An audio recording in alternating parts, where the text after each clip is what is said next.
வாழ்க வையகம், வாழ்க வையகம், வாழ்க வளமுடன். வாழ்க வளமுடன்.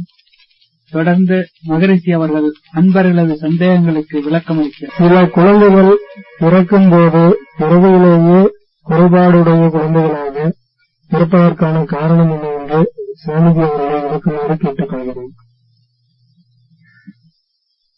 மருத்துவர்கள் இதுவரையில உயிர் என்பதே இருக்கிறது என்று ஒப்புக்கொள்ளவில்லை. இன்னும் மருத்துவ சாத்திரம் தெரியுமா? அது உயிர் இருக்கிறது என்றது ஒப்புக்கொள்ளவே இல்லை.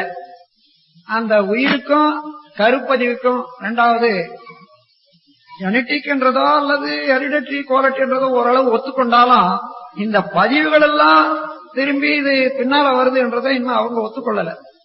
அதனால அவர்களுக்கு சிலது தான் தெரியும். அந்த ஆராய்ச்சி எல்லாம் நடத்தினவங்க பழங்காலத்து மருத்துவர்கள், இந்த நாட்டுல நடத்தினவங்க.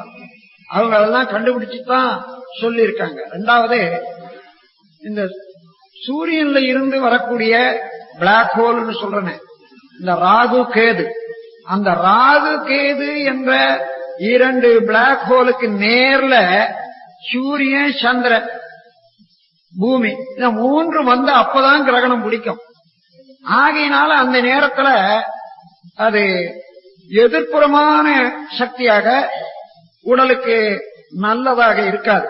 அதனால அந்த காலத்துல உணவு உண்ணுவதோ அல்லது உண்ட உணவு அப்படியே இருக்கிறதோ மாத்திரம் அல்லாது கர்ப்பஸ்திரியாக இருக்கக்கூடியவங்களுக்கு மனநலம், அவர்கள் செய்யக்கூடிய செயல்ல எந்தெந்த விதமான எண்ணங்கள் இவர்களை பொறுத்து அதையெல்லாம் பதிவாகும். ஆகையினால அதை தவிர்க்கணும்னு வச்சிருக்காங்க, செய்து பார்க்கிறாங்க. எத்தனையோ வித கோளாறுகள்லாம் வர்றதையும் பார்த்துட்டே இருந்தாலும் கூட ஒரு உதாரணம் இப்போ ஒத்துக்கிட்டாங்க. இந்த பைத்தியகார ஆஸ்பத்திரியில மேநாட்டிலையும் சரி இந்த நாட்டிலையும் சரி பௌர்ணமி அன்னைக்கு அதிகமான வேகம் இருக்கும் எல்லாராண்டியும். அதை இப்ப பார்த்திருக்காங்க. அப்ப சந்திரன், பூர்ண சந்திரன் நாள்ல ஏதோ ஒரு வித்தியாசம் இருக்குதுன்றத ஒப்புகிறாங்க. அது மாத்திரம் இல்ல, நோய்கள் கூட அந்த காலத்துல இப்போ அதிகரிக்கிறத பார்த்தாங்க. மூன்றாவது, இந்த ஆக்சிடென்ட்ஸ் இருக்கு பாருங்க, இதெல்லாம் பௌர்ணமி, அமாவாசை, இந்த 2 நாள்ல தான் அதிகம். மாதம் முழுக்க ஸ்டாட்டிஸ்டிக் எடுத்து பார்த்தாங்க. இதுல இருந்து தெரிஞ்சு கொள்ளுங்களேன்.